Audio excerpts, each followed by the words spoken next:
Welcome to my little corner of the internet, where we celebrate creativity and growth. Welcome to our channel, where today's focus is all about Ursula Richter, intelligence agent. Let's get started. Ursula Richter was the name used by the spy Erika Reißmann, 18 April 1933 2002, after she was infiltrated from East Germany into West Germany at the end of 1964. Between 1966 and 1985, she was employed in a series of jobs with businesses and agencies in the Bonn area, which gave her access to information that was of interest to her handlers. Fearing imminent arrest in the West, she resurfaced in East Germany in August 1985.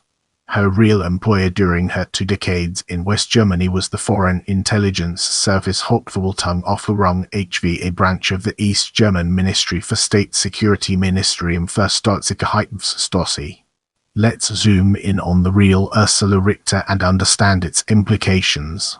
She was born on 18 April 1933 in Wittenberg and worked as a domestic servant. Her parents had divorced soon after her birth, and then both died in 1955. Neither had ever had the chance to get to know their daughter, who had grown up between 1934 and 1949 in a succession of care homes and orphanages. She then attended a housekeeping academy, and her work between 1950 and 1966 included several periods as a domestic servant in various private homes. In April 1951, Richter was one of millions during the post-war decade who fled across to West Germany, where she joined up with her sister. She lived first in Freiburg before moving, in 1952, to Switzerland, living successively in Bern and Zurich, working as a hairdresser and then in a hospital.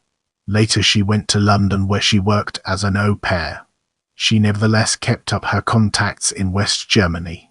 She became pregnant by her boyfriend and in 1956 returned to East Germany, where she married, becoming Ursula Safran. The authorities determined that she no longer needed the name Ursula Richter, which accordingly became available for reallocation by the security services. Of particular importance in the selection of her identity for reuse by the intelligence services were the facts that before her marriage and resulting name change in 1956, she demonstrably had no living relatives in East Germany, and she had lived for several years in the West before returning. As we progress through this video, let's shift our attention towards planning and preparation and uncover its hidden depths. After 1990, it became clear from papers in the Stasi archives that Erika Reißmann was listed by the Stasi office at Gera as an informal informer as early as 7 November 1961.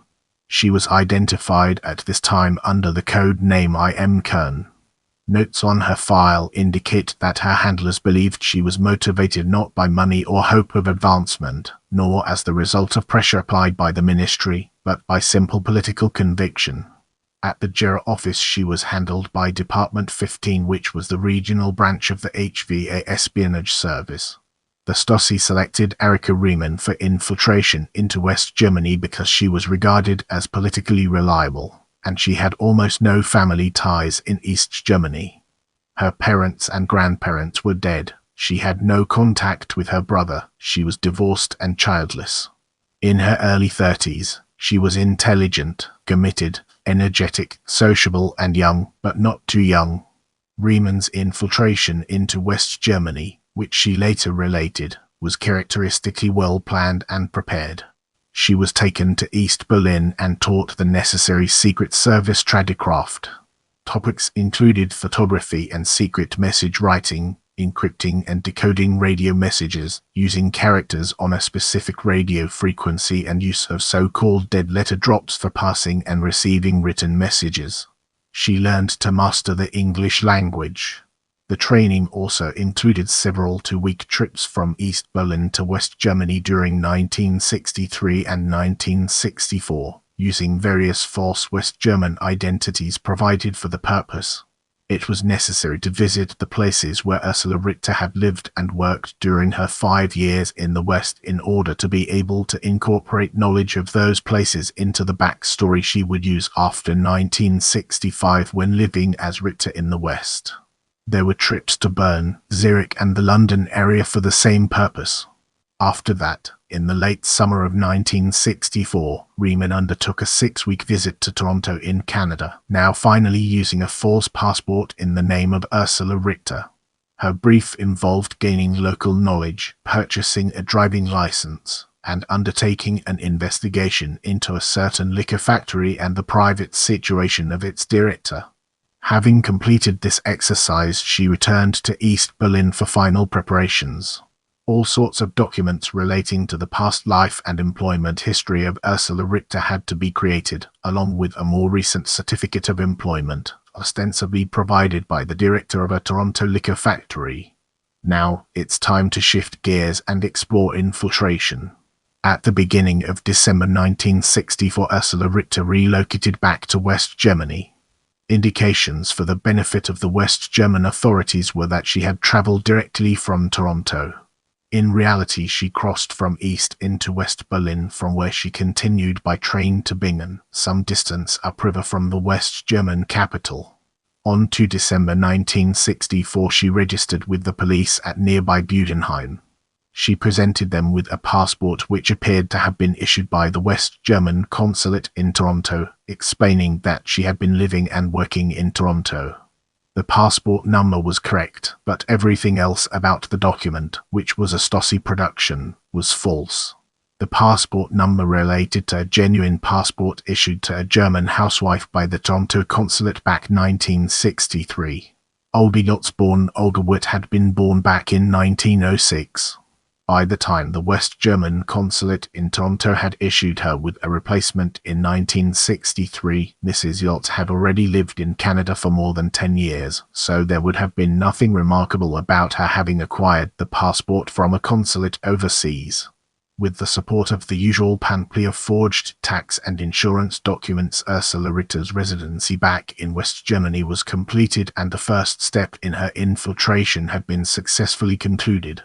Her mandate now involved a 2-year legitimization phase during which she had very little contact with her HVA handlers. There were by now several million people living in West Germany who had previously lived in the Soviet occupation zone and then the so-called German Democratic Republic East Germany after its launch in October 1949. Ursula Richter was one of them.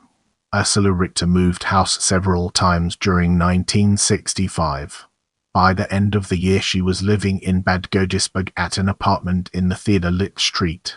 As Bonn expanded rapidly during the Urs, the formerly separate spa town of Bad Godesberg would be subsumed into it in 1969 for administrative purposes. Between 15 June 1966 and 30 September 1972, she was employed in Bonn as a senior manager with the Catholic News Agency. The requirements of her Stasi handlers had been that she should try and get work with a news agency in the Bonn area, and they were initially content with the appointment. Get ready for an exciting exploration as we unravel the mysteries of espionage. By 1966, she had also met Lorenz Betzing and recruited him for espionage work. Their professional partnership was subsequently complemented by a personal one. In 1985, the New York Times described Richter as Mr. Betzing's close friend. In 1972, it seems that the Stasi had lost any interest they might once have had in the Catholic News Agency, and Ursula Richter was prompted to find a new employer. In October 1972, she started a new job with the Bonn office of the Association of the Expelled Bund der Vertriebenen. Frontier changes agreed in 1945 between the Soviets, the Americans and the British, and implemented during, had left approximately the eastern third of what had been Germany shared out between Poland and the Soviet Union. It was far from the first time that Germany's eastern frontier had moved. What was unprecedented was the thoroughness of the ethnic cleansing, which forced more than 10 million Germans to move to the west of the Oder-Neisse line. Many of these were still living in West Germany in 1972, and the BF was a political lobbying organization established in 1957 to promote their interests. Significantly, it was particularly close to the Christian Democratic Party, which had led the West German government till 1969 and would do so again after 1982. She was employed as a clerk in the accounts office, but her handlers evidently anticipated that she would work her way up into a position of trust within the organization, and this she did, becoming a senior secretary and enjoying the confidence of the leadership. Till 1972, Agent I.M. Kern's espionage activities had been handled from the ministry's regional office in Jera, which was where she had been recruited, but after 1972 she was handled by a division of the ministry's National Intelligence Headquarters Hauptverwaltung Aufklärung, Abteilung 2 in East Berlin. Intelligence services in East Berlin and partner agencies in Moscow were particularly interested in the BF at this time. The organization had broken with West Germany's ruling Social Democratic Party a couple of years earlier over Chancellor Brandt's newly flexible Eastern policy Ostpolitik, which led to a series of treaties in the early years whereby the West recognized the frontiers imposed in 1945 and formally renounced any right of return to their former homes by the millions of Germans who had been ethnically cleansed a quarter century earlier. Sharing the documents that crossed her desk with her handlers Ursula Richter as she boasted while facing criminal investigation after 1990 was able to give the East German authorities ringside access to the endless heated discussions taking place over the issues arising from inside the principal lobbying organization involved, together with advance notice of its political plans and details over the identities of those funding it. Welcome to the next segment, where we explore back home to a grateful nation and its significance in our journey. On 18 August 1985, which was a Saturday, it was found that Ursula Richter had disappeared. The previous day she and her partner, Lorenz Betzing, crossed back to East Berlin.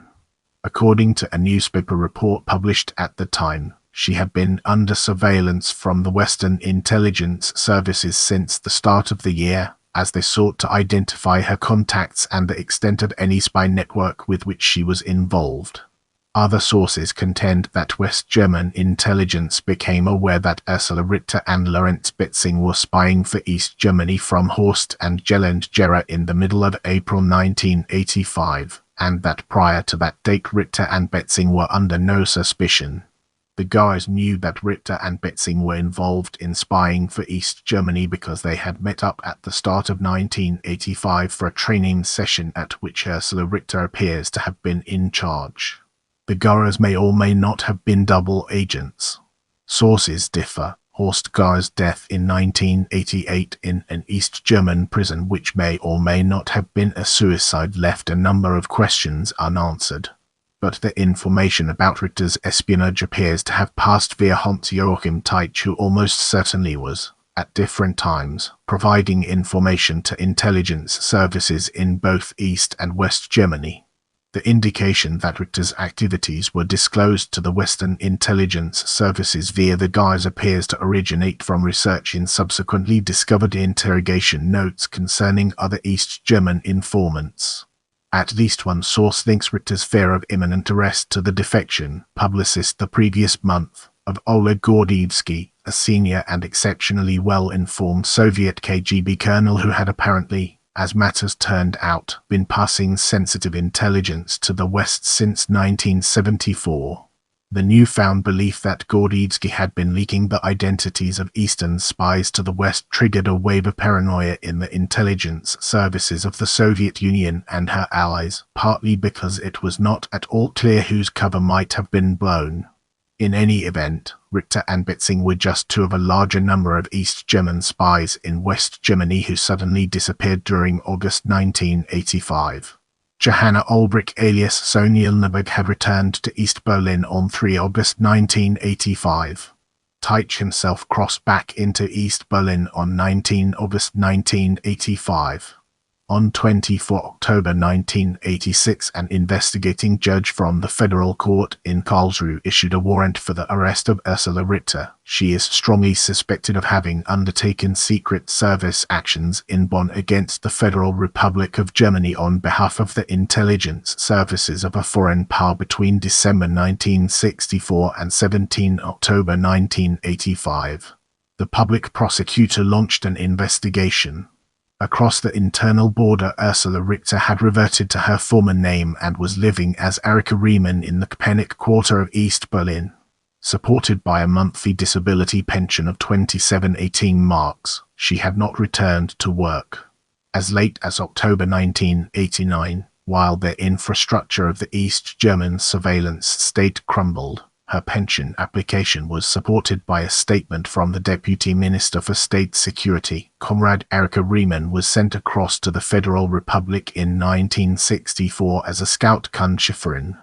In various jobs in Bonn, she worked on a huge amount of information and a very large number of documents, giving our party and government leadership a virtually closed overview of revanchist organizations in West Germany and of their planned operations against East Germany. As we move forward, let's uncover the untold stories and fascinating intricacies of reunification. The reunification process came into effect, formally for most purposes, in October 1990. The federal court resumed its investigations.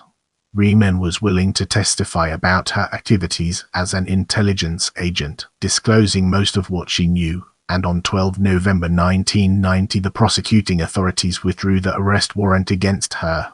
After 2.5 years of further investigation and testimonies from those involved, the case against her was dropped on 12 March 1993. The public prosecutor issued a statement to the effect that pursuing the matter further would not be in the public interest. Reißmann had indeed passed a large amount of material to the East German Ministry for State Security during the years up to 1980.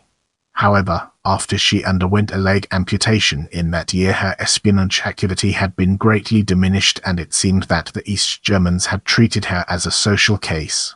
As an unconvicted suspect, she had been living, since 1989, on a monthly income of just 990 marks.